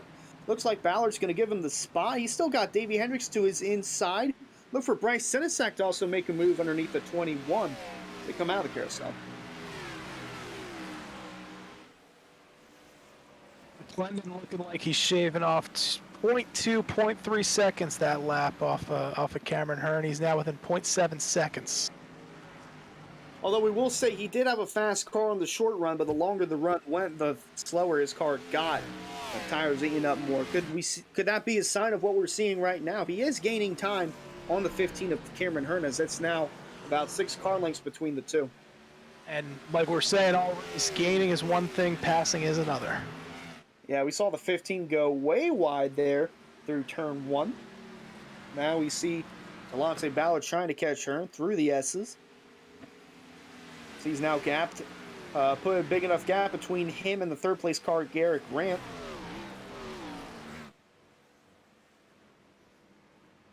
He's there now. He's, like you said, he needs to find a way to get around Cameron. Definitely the faster car. We see Hearn running around the middle groove. It does wear the tires more, but Mcclendon taking the shorter approach through the carousel. Yeah, Hearn's going to get a big run off that carousel, taking that top line. Looks like we got some side-by-side battles going on between Senesac and Heath. 8th and 9th transition for the moment, but still the battle for the lead. Heating up between Cameron Hearn and Scott Mcclendon. Cameron Hearn is locked into the playoffs. Scott Mcclendon needing a win to get into the playoffs, and he did really well in our only Daytona road course race this year. We see him going down into turn 1, so he was one to keep an eye on for heading into tonight, and with the way the race has gone, it seems like David Weishart, we forgot about him. He's still in the 10th spot. That competition caution coming out a lap early really screwed him over, and it's kind of opened the door for Scott Mcclendon to take a shot. Yeah, I mean, you on the driver radio, David Weishart, very frustrated, but you know, stuff like that happens, and he's just got to make the most of it. Hopefully, come back, and his goal's probably a top 5 for right now. He's a driver already locked into the playoffs, so. Yeah, Weishart is locked into the playoffs. He won at Pocono just a couple weeks ago. So nothing to worry about for him, although getting another win really wouldn't hurt him. Would put him in more of a good rhythm as we're looking for Eric Weiland. He's in the 12th spot. He needs to be in a good rhythm heading into the playoffs. He was in this top 3. As you mentioned it, Dominic, you were running in ninth in your Monday night race, the Swift Lifestyle Pro Series, and then cars in front of you just had problems, and you just took them one by one, and that's how you got your top 5. And we're starting to see that with Scott Mcclendon. He was running 4th or 5th at one point in this race with Eric Weiland having an issue very early on, and then David Weishart having that halfway caution issue, and it's kind of opened the door for him to catch up as we see the 12 of Eric Weiland. He was a lap down, got that lap back, and now he's running the 12th spot. Got some damage fixed on that car, too. Yeah, I was going to say, it looks like the crew was able to work on that during the caution laps, and he's running 12th. So after wrecking early, could see a top 10. Wouldn't surprise me, and get on the 12 there. But Cameron Hearn's really he just went through the grass and almost lost it into those tires. Very crucial moment of the race where that could have opened the door even more for Scott Mcclendon. Very close call there for Cameron Hearn. Yeah, Hearn's pushing it right now. He's already stretched. So you saw them right on the back bumpers of each other about a lap or 2 ago. Now Hearn's already got 1.2 seconds on him, and it's probably pushing the car like he is right there. Yeah, that was an extremely close call there for Cameron Hearn. So it looks like he's starting to put more of a gap now between him and Scott Mcclendon. And it might be from what we just saw there going through turn 1. He went on the outside of the rumble strips, and he's opened the gap up quite a bit. I mean, the previous lap time, that's not even close. Before, they were identical lap times, but that last lap, Cameron Hearn was, and this was even through the grass, he was almost a second of a lap faster. He ran a 1:11.9. Scott Mcclendon ran a 1:12.8. So Cameron Hearn really pushing the limits on his 15 car. Cameron Hearn won the race at Homestead in the Swift Lifestyle, or the SimSpeedShop Cup Series. Has not won since then. And you saw there Scott Mcclendon looking like he's taking notes of what the 15 car is doing and trying to replicate that to not lose any more time. Although the 15 is pushing the limits, not only on the racetrack, he's pushing the limits on those tires running lap times of that. I think he's also using his fuel, and he's going to probably need to do a splash and go somewhere in here as well. Not sure about Scott Mcclendon. Maybe he's decided to back off because he's really backed off quite a bit, I think. Maybe he's in a conserve mode.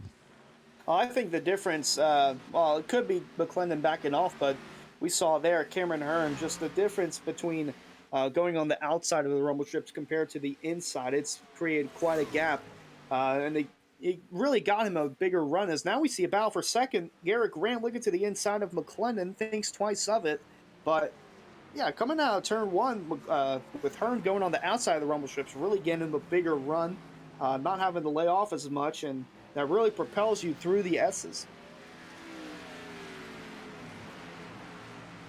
But it is something we'll have to keep an eye on and see if that backfires for Cameron Hearn or for Mcclendon and not replicating that. As we got some side-by-side action going on now. Still between Bryce Senesek and Garrett Heath. They're still battling for 8th and 9th. Weishart's moved up to 7th. I was about to say, did you see there on the broadcast? There's a lot of cars bunched up together here. Not often you see that at Watkins Glen, so we got a couple battles brewing here coming up to lap 37. And the 7 sack still trying to get past that 23 of Garrett Heath. But in front of those two, it's the 3 of David Weishart, and he's a man on a mission. You said that he's looking like his goal would probably be a top 5, and it seems like he might do that. He might have a shot at getting back up here with how his night's been. We'll take a look at it. 6 seconds is the gap right now. Has around 13 laps to go. See how much time he could shave off here as the laps start ticking away. But again, he's got to pass a couple drivers here. And like we said, one thing to catch, another thing to pass here at the Glen.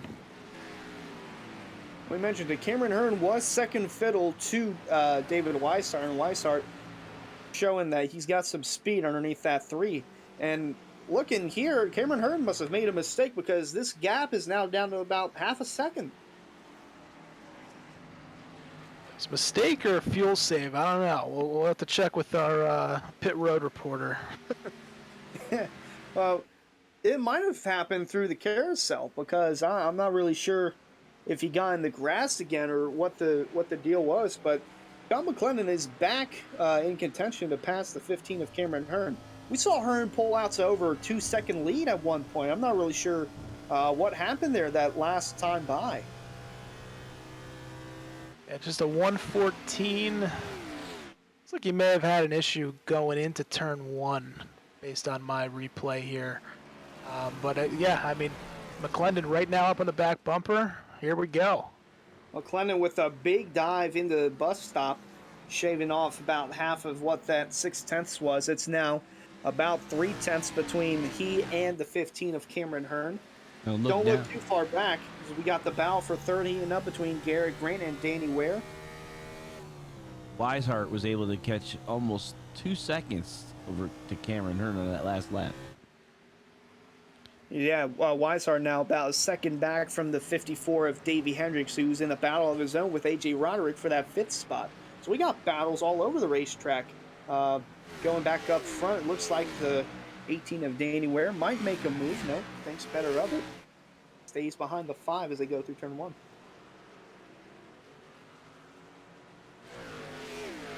See the 18 going wide there. He was on the bumper of the 5 at one point. Now he's about half a second back from the 5.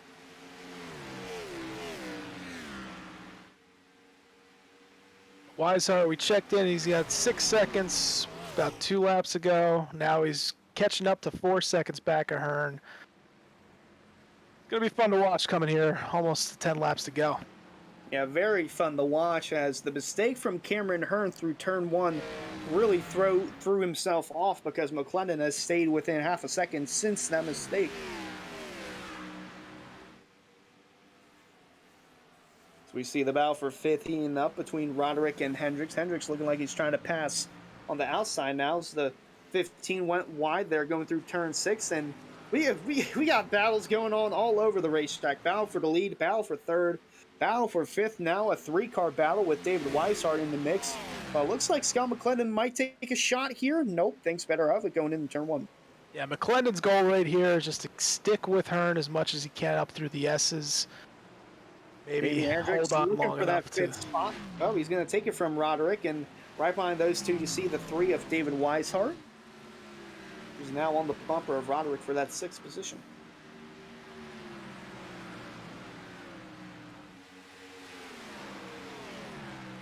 Looks like Mcclendon going to make a move here, going into the bus stop, side by side. Oh, contact! Mcclendon off the track! Scott Mcclendon goes off through the bus stop, and Cameron Hearn's going to hold on to the lead, but an unfortunate move there from Scott Mcclendon. So we'll take a look at our one-to-go replay presented by SimSpeedShop. Yeah, that was It's a risky move. It was a risky move. It was a send, but the contact from Hearn in the middle of that bus stop is what sent Mcclendon off the racetrack. And now this puts Garrett Grant in a position to take the lead. Yeah, this is the very interesting development. Obviously, that was the battle we were watching, but that is very good from, there you go, number 3, David Weishart, because that's just one less driver he has to deal with now to pass. And maybe Cameron Hearn gets in a little bit of a battle here with Garrett Grant, and he's able to pass some guys and get back up into it. And we mentioned it earlier where drivers could be in a position where, hey, I might not get another shot, so I might as well send it. And that's what Scott Mcclendon did, and it did not work out in his favor. So that's really putting him at a must-win situation going into Charlotte 1 week from tonight. And now we got to look at the battle for the lead between Cameron Hearn, Garrett Grant, and the 18 of Danny Ware.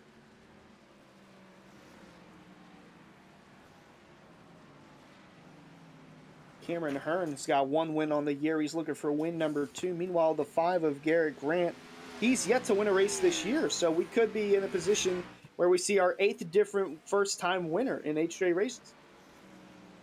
Wonder what happened with Weishart. Weishart was within 4 seconds. Now he's back to 5.6.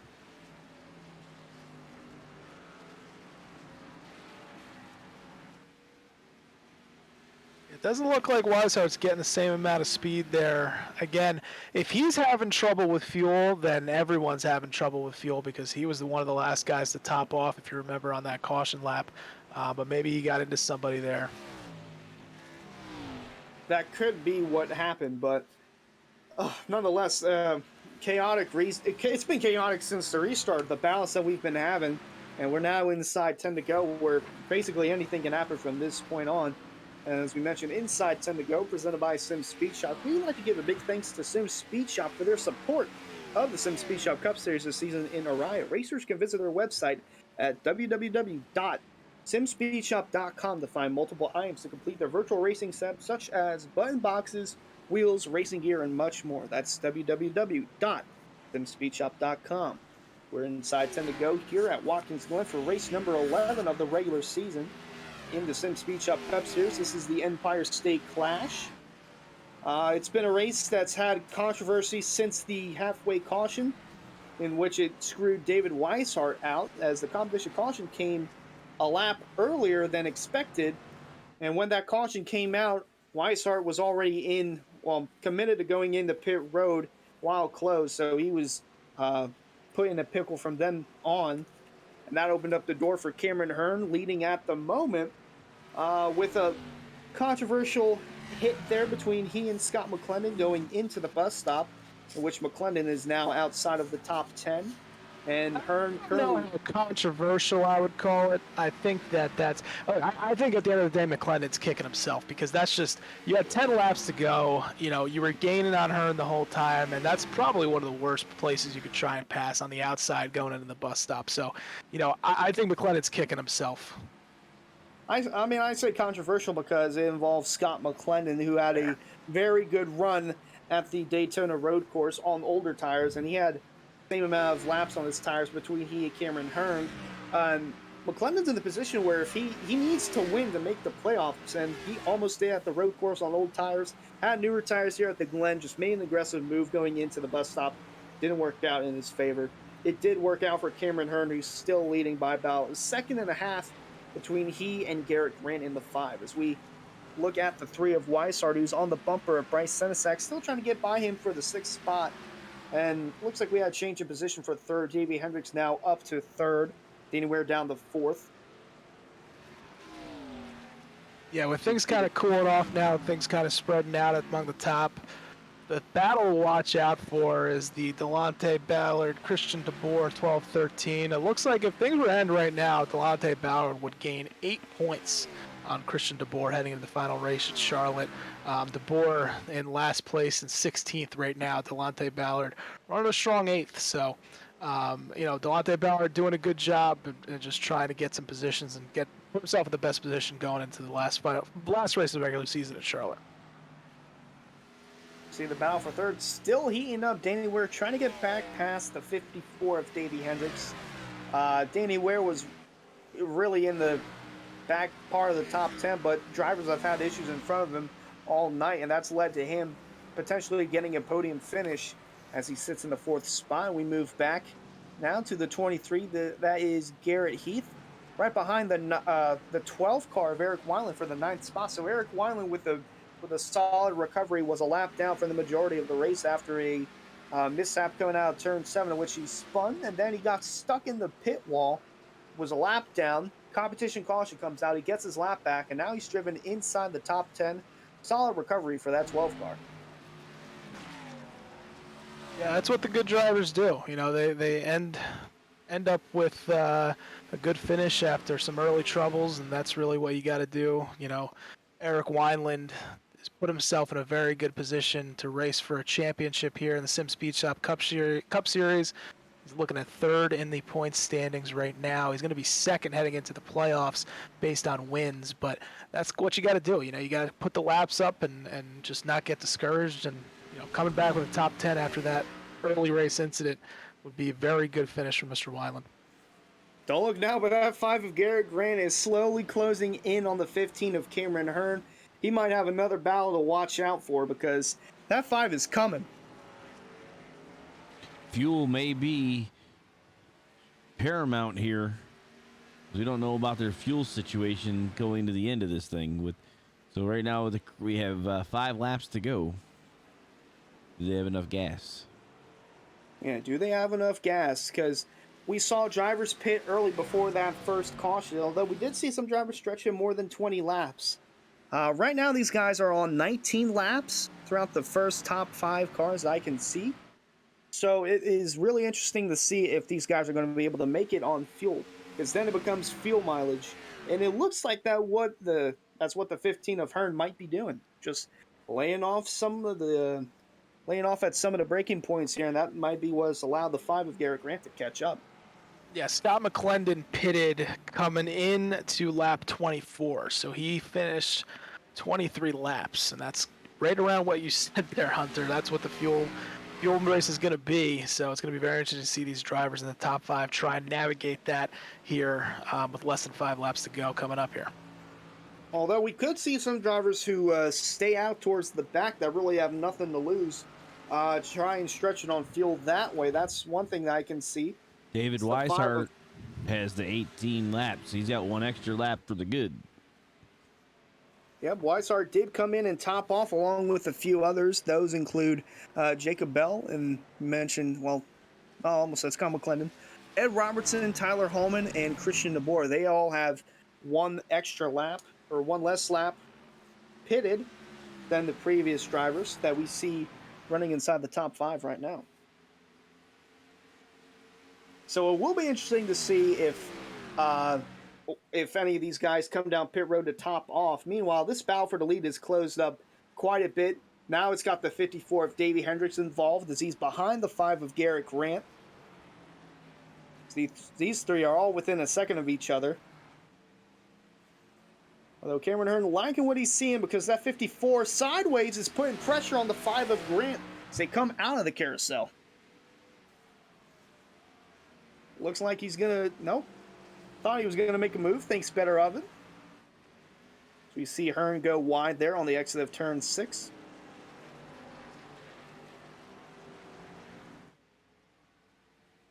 Boy, we're coming to 3 to go, and I still have no clue who can win this race. It seemed like the 15 of Hearn would get it after the contact between he and Mcclendon. But now with fuel being a question, I have no clue. This could go any way. This is what you ask for when you tune in to the Uriah SimSpeedShop Cup Series. You want to see some potential for some late race theatrics here, and that's what we got here at Watkins Glen. I didn't think it was going to happen. Usually these road course races can be a little bit boring, especially towards the end, but we got 3 drivers separated by less than half a second. Weishart, looking like he's going to make a move. Ooh. Oh, that was close. That almost worked out. That was like it did. shut down. Meanwhile, the 5 of Grant has really caught up. Garrett Grant and Cameron Hearn heading into a they're close. They are really close to each other, not only on field but on the track also. Like, it may not seem to the viewers at home. Here comes the 5 down low. He might be coming down pit road. No, but no one comes down pit road. All right, that looked interesting there. 2 to go now at the Glen. It's Cameron Hearn leading, followed by Garrett Grant and Davey Hendricks, second and third, just behind him.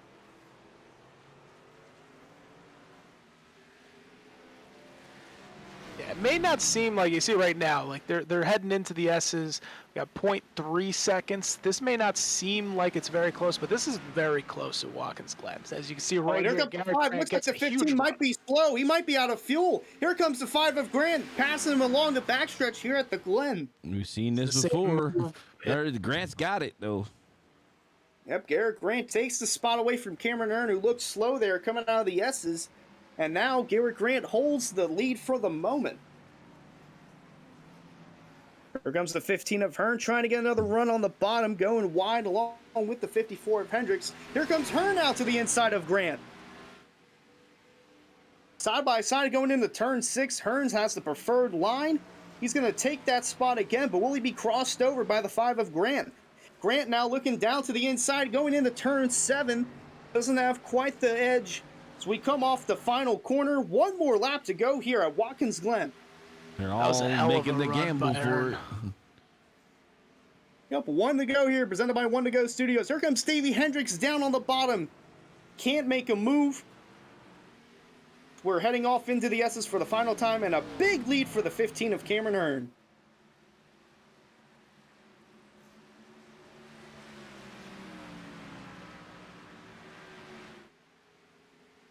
Boy, this gap has increased quite a bit from the previous lap. It's now half a second, and looking for a big send here from the 5 of Garrett Grant. Into the bus stop we go for the final time. He's going to have to get something off this carousel here if he wants a shot.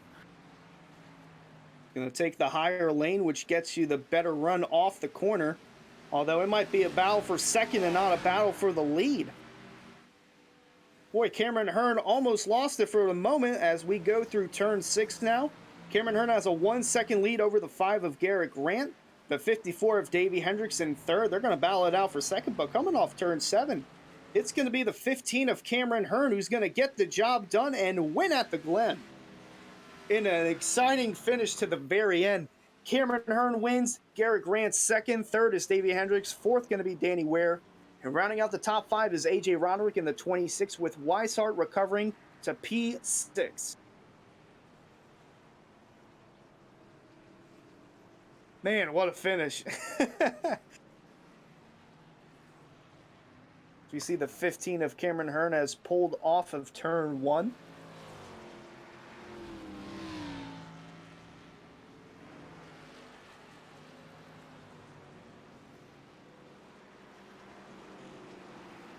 Right now, this is Ed Robertson and Jacob Bell on the racetrack. Looking to see where these guys finish. They were close on field. Looks like Jacob Bell is going to get 11th, and Ed Robertson down in the 13th spot. But nonetheless, it was a great finish up front, although there were battles going on all over the racetrack. The 15 of Hearn does a victory crash into the turn 1 wall, giving his best Jimmy Johnson impression. Yeah, we were talking about that before the race. The owner right there, the Infinite Gaming owner, is not going to be happy. He's going to have to replace that car, but I'm sure he's happy with the win. I'm sure he'd be happy with the win, too. So that is your race winner right there, the 15 of Cameron Hearn. So we'll see if we can get him up in the booth in just a moment. But Cameron Hearn taking advantage of the misfortune that David Weishart went through. Although Weishart came back to get 6th, it's not as good as first place. Cameron Hearn getting the job done, winning at the Glen, and not only that, he led the most laps. This is his first win since Homestead. This was the second race of the season. And talk about getting hot at the right time. Cameron Hearn is doing just that.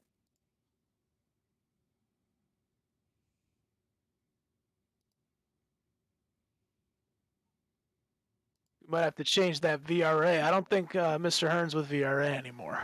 But Well, it's like he was and he wasn't. And then he was again. Is that off limits to ask about the drama? Can I do that? Well, he's back with them again, from what I understand, and that's why it was put back, and I'll have to take it back off again. So he's not officially, but he's unofficially. He was in their room, so. I'm gonna ask about it. All right. I'm sure the fans want to know. We are talking with our race winner now, Cameron Hearn. Cameron, this is Hunter, Harold, and Dom in the booth. Got a copy? I got you. Boy, what a chaotic second half. I mean, you lucked out there with the unfortunate mishap of the caution coming out early that affected David Weissar, and it kind of gave you the ropes. You were kind of sick and filled him at that point. And then you had an interesting battle, not only with Scott Mcclendon, but there at the very end with Garrett Grant with less than 2 to go. And then you took the lead back. Take us through those last few laps. Yeah, I was trying to save fuel. I couldn't reach my keyboard to see how many gallons or fuel I had left, and I just didn't want to run out of fuel. And I know me and Scott made contact. It was just, I know what it's hard racing this road course. You got to take your shot when you got to take your shot, but I just felt like there was no way I was going to make that corner by how late he went in there. But I hate that we made contact, kind of run his race because I know he's racing for the lock in the championship and stuff. So it's unfortunate that kind of killed it for him. But Garrett was fast too. Like I said, I wasn't shifting in the second gear because I was trying to save fuel, keeping it in third gear in the turns, and just trying to keep it close enough that he couldn't catch me. And I messed up a couple turns and he caught me. Then he passed me, and it was just one of those things that just try to stay calm and got back by him. And luckily, I think he was battling with Davey, and that kind of helped me kind of the last lap kind of pull ahead a little bit. Hey, Cameron, Dominic here. Take us through what happened right at the beginning of that competition caution. Looks like there was some miscommunication between the admins. Did you think you had enough for Weishart? I was looking forward to that battle in the second half, and we didn't get it. Were you following him down pit road there?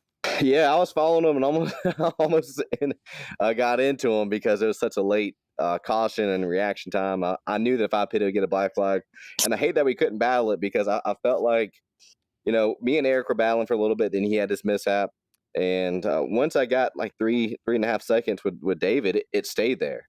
So I was looking forward to battling, racing hard because even in practice, I felt like our speeds over 5 laps are extremely close, and I hate that we couldn't do that. But I almost thought that him topping off late might be the difference of the race too. Maybe some bad luck would help him out, but I think luckily, I think we had 1 lap to the good without saving. I think I saved too much, but I hate it for David. He was fast and clearly he liked to win. Based on speed, not some bad luck.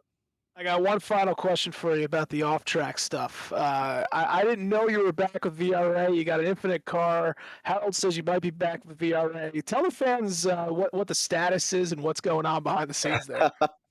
Chaos. Infinite Gaming.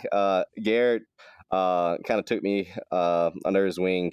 Maybe I guess 5 or 6 weeks ago. I feel like it's been forever. With the holidays and stuff. I still associate with the VRA guys to talk to them and stuff. And, Scott's VRA, and I raced him pretty hard when he was going for the lead. But no, it's kind of during the Cup, I'm in Infinite Channel with Garrett. And then during all the other seasons, since it's me by myself, it's almost like I'm a charter of VRA now. But as you can see, those guys are fast week in, week out. So I still try to learn from them. But also with Infinite Gaming, I think there's a lot of potential there as well. So I'm kind of just playing both sides of the ball, seeing where it rolls. Can't blame me there. All right, Cameron. Well, congratulations on your victory. It's been a while since you've been in victory lane. Got to go back to race 2 at Homestead, in which you almost won the Daytona 500, but Davey Hendricks got that spot just before you did, and then you bounced back on Homestead. But it's been a while, and good to get going into the playoffs on the right foot. You got yourself your second win of the season. Any shout-outs you want to give out before you go? Yeah, I want to give a shout out to my biggest fan, my dad, watching all my races. He's like, what do what's going on? You're fast and then you wreck. So tonight, my goal is not to wreck, and luckily it paid off. But you guys in the broadcast in the booth, the admins, hell of a league area. Jacob's put a hell of a show, all the admins throughout all the series. SimSpeedShop, Northern Capital Lodgebox, Swift Lifestyles. I say it whenever I get the chance to, talk to you guys after the race, that there's so much talent and potential. And throughout the week, you've kind of seen the guys that flex their muscle in the road races. And road races really isn't my specialty. And so to win a race like this is awesome. Give a shout out to David Weishart. He was fast all night, dominant car. beating him would have really, felt good, on the track based on speed and stuff. But just overall, good win for Infinite Gaming. Good momentum going to the end of the season, headed towards the playoffs. Again, tell Scott, I'm sorry for the contact stuff. I went and looked at the replay, and it just looked like it was hard racing, and it just a little bit wrong place, wrong time where he made contact for him not to be able to save the car. So I look forward to him. I think we have one more shot, right? Left in the season. So look forward to him, having a chance to win next week. Yeah, next week is the last race of the regular season before we go into the playoffs, and looks like you're leading off the right foot heading into it. Have a good night, Cam. You too. Thank you, guys. All right, that was your race winner, Cameron Hearn, getting the job done, getting win number 2 on the season. Let's go ahead and get our second place finisher here. That is Garrett Grant in the 5 car, finishing in second tonight. Garrett, it's Hunter, Harold, and Dom in the booth. How's it going? Going pretty good, besides the fact that I was driving with COVID tonight. But I'll take the P2, that's for sure. Well, we hope that all is good in the battle with COVID, but not only that, you had quite a battle with Cameron Hearn also. You closed the gap between him with 2 to go, then you took the lead, and then he took the lead right back for him. Take us through what those last couple of laps were like. Yeah, I didn't think I had a shot at it, but he got in there a couple times, so the S is really bad. I saw him get really loose, and I was like, uh-oh, I might have a shot at this thing, and I got a really good run down the back there on him, and passed him. And then he crossed me over right back, coming out of the carousel, I think it was, and I just didn't have enough in me to push any harder than that and risk losing it. He was definitely one of the faster cars tonight. So, I gave it all the energy I had tonight, that's for sure. And happy as hell to come out here with a P2. Hey, Garrett, it's Dom. Don't want to keep you too long. It sounds like you had a little bit of a flu race there. Unlike Michael Jordan, though, he finished in second. It was still a good showing. I wanted to ask you about the fuel mileage situation. It seemed like, we just talked to Cameron. He said he was saving some fuel. Were you saving fuel at all? Do you think you could make it after that second competition caution? I actually had no clue, and I didn't even really look till about the last 10 laps.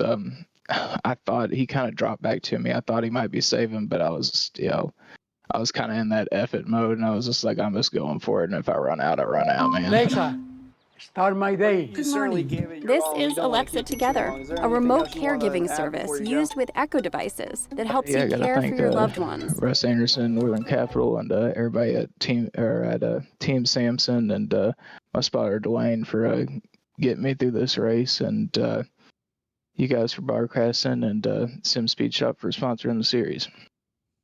All right, Garrett, we'll let you go. We hope that you end your battle with COVID soon, and hopefully on the right side. Have a good night, Garrett. Alrighty, guys, thank you.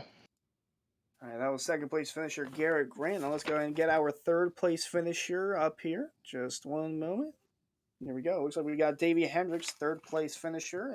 Davey, this is Hunter, Harold, and Dom in the booth. Got a copy? I do. Dom mentioned it earlier with how he got his top 5. He was kind of running back around 9th or so, and then the drivers in front of him just started falling one by one, and that happened again tonight. And that puts you in a spot where you could have had a shot at winning, battling Garrett Grant, and then obviously trying to catch up with Cameron Hearn. Think us what those last few laps were like. Catching them was easy. I think they were both having to save a little bit of fuel, and I wasn't. I had saved earlier, so I maybe my tires were a little bit better. Maybe I had enough fuel and I didn't have to worry about it. But once I caught them, I didn't want to send it. I'd had a decent race. The guys I'm fighting for the regular season championship had a bad race, so I wanted to keep my points. I didn't want to send it, screw my race up, and someone else's race up. I was kind of counting on them dooring one another off of a corner somewhere because they got wiggly. But I got no complaints. I'm lucky to finish third. Weishart, Weiland, Mcclendon, all of them were much faster than I were. They just hit some tough spots. Yeah, this is Dominic. You bring up the points. You're leading in points right now. You gain on Weishart. You gain on Weiland. What's the strategy heading into Charlotte next week? It sounds like you didn't think you were a top speed guy here. You end up getting third. What's your scouting report on Charlotte, and what are you trying to do heading in to try and wrap up this regular season points title? I mean, honestly, I just want to. I want to make it through in one piece, but at the same time, I can't, make it through in one piece, finish 10th, and have Weishart or Weiland, win the race. I mean, so I gotta try it. I gotta try and win it. I gotta try and be up front. I mean, I don't want to die, but at the same time, if I play it too safe, they're going to run away with it. And I've spent a lot of time trying to be consistent over the whole year. I'd hate to lose it now. Well, I think best of luck to you. I think that you're in a good position as ever. And Harold, you want to send him off? I just want to make sure he gets the opportunity to thank all them people that it seems like to have their initials or something all over that car. No, I'm sending the mail. It's the UPS car, so you got packages all over that car. Okay. M&M's and Rowdy. There's a lot of other places on there. There's Fanatec. Yeah. I got my little associate things that I enjoy. Either I run Fanatec. I love Kyle Busch, so M&M's are going to be on every car I run, no matter what the sponsor is. You'll always see an M&M somewhere on it. But I got to thank, all the sponsors, SimSpeedShop, Lodgebox, Northern Capital, Swift Lifestyles, all of them for coming on in our first year, sponsoring the various series. All the admins for putting this on. I know, we hit hard spots now and again, but I appreciate the time they put into it, to show up to a race and not even race, just watch us go around and, circles for the most part. I appreciate them and their time. All the admins for put it on, all the drivers we've had show up all year. You guys up in the booth and everyone watching at home. Oh yeah, and all my VRA guys. We have 7, but Alan, Cameron, or not, all them guys. Thank you. Alrighty, David, we'll let you go. Congrats on the third place finish. Have a good night. Y'all too. All right, that was third place finisher Davey Hendricks. Now let's go ahead and get your finishing results here for the Empire State Clash at the Glen. That was won by Cameron Hearn. He led the most laps and he got the win, stealing it within the last couple of laps from second place finisher Garrett Grant. Battling COVID, gave it his all and wound up with a second place finish. Really solid run from him. Then Davey Hendricks, we just talked to, finishing third in the podium position. Danny Ware getting fourth, and rounding out the top 5 is AJ Roderick. 6, you got number 3, David Weishart. Had a little bit of a bad luck there, as we talked about the competition caution. He gets a 6th place finish.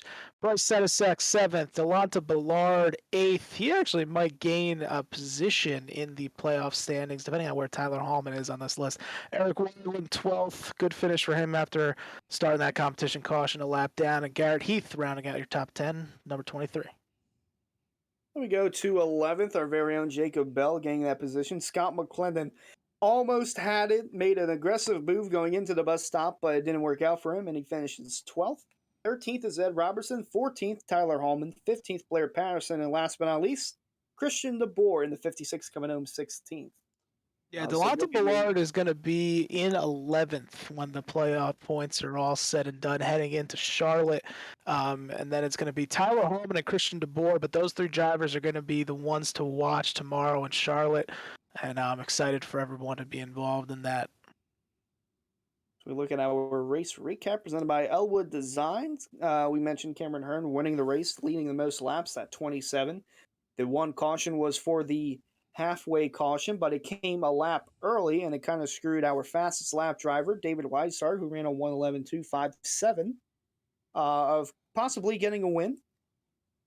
And any final thoughts, guys, on the Empire State Clash at the Glen? It definitely was a clash.